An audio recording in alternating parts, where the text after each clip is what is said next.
Hello candidates, I am going to dictate you a passage of 900 words. So please get ready for the dictation. The dictation will start after 15 seconds.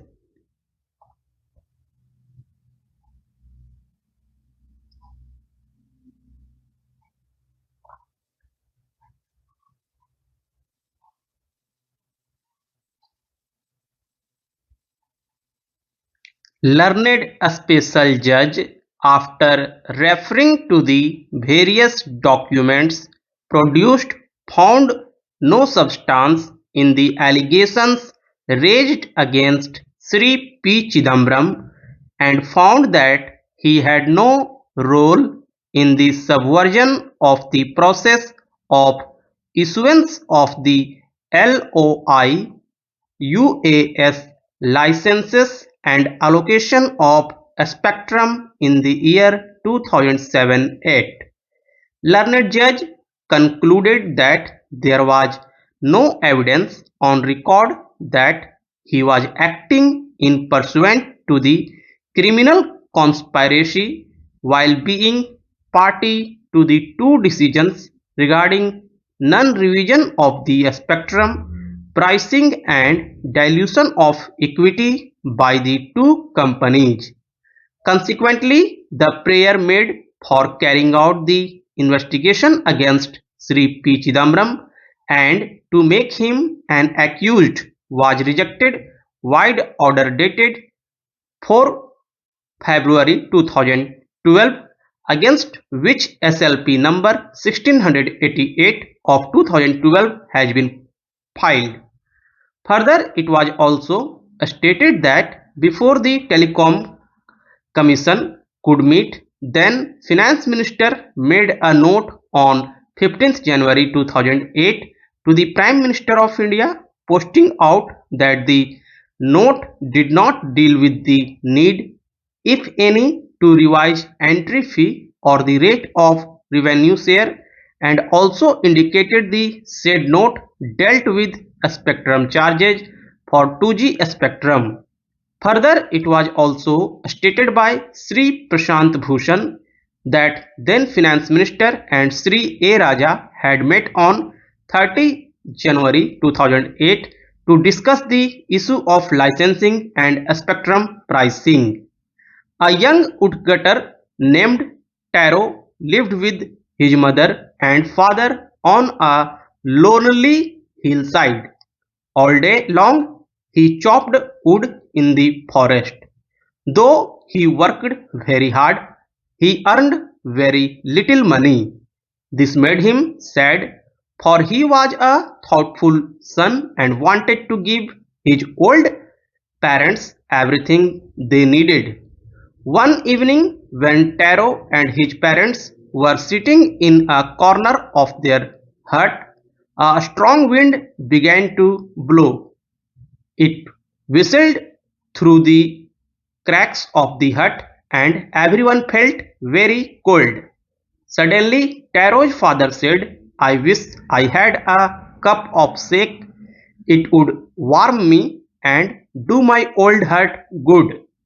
This made Taro sadder than ever, for the heart-warming drink called shake was very expensive. "How do I earn more money?" he asked himself. "How do I get a little shake for my poor old father?" He decided to work harder than before. Next morning, Taro jumped out of bed earlier than usual and made his way to the forest. He chopped and cut as the sun climbed, and soon he was so warm that he had to take off his jacket. His mouth was dry and his face was wet with sweat. "My poor old father," he thought, "if only he was as warm as I."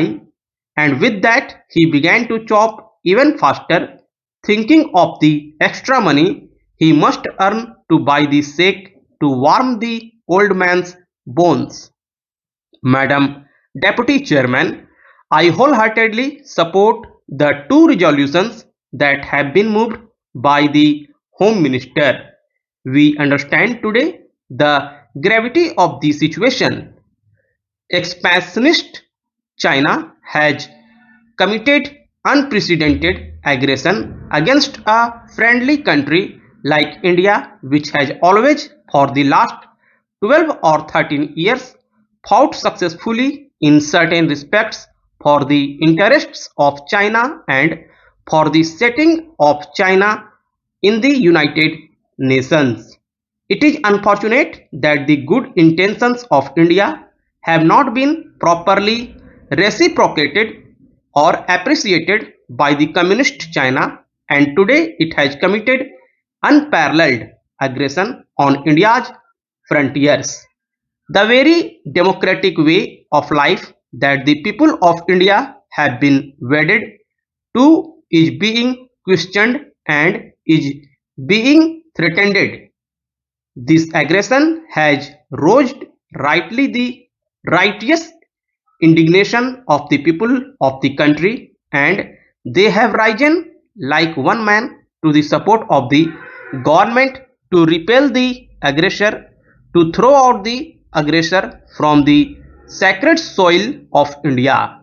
This mass upsurge, this mass enthusiasm that has now been created in the people is because of the fact that they cherish freedom, that they cherish the democratic way of life, that they cherish that their honor and integrity should at all costs be preserved, protected, and safeguarded. The Supreme Court's exhortation to the Enforcement Directorate not to create an atmosphere of fear indicates how much the agency needs to temper its zeal in investigating allegations against political opponents of the current regime.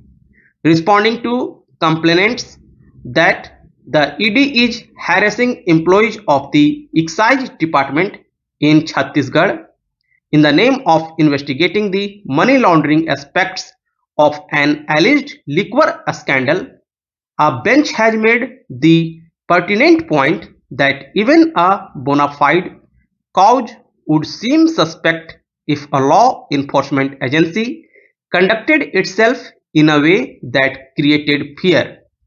The observation is both a caution against transgressing the limits of a lawful investigation and a warning against letting a perception gain ground that the agency would go to any lengths to implicate someone.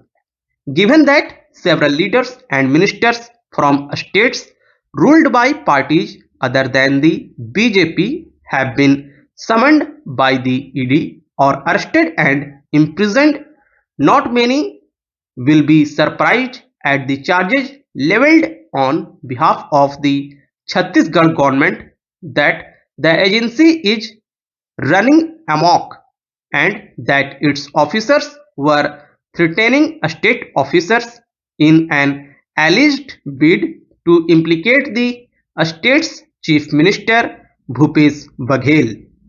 These charges may or may not be accurate, but the core problem is that the number of political adversaries under the agency's adverse notice is unusually high. A major complaint from the opposition concerns the alleged politicizations of investigations and the personnel heading the agency.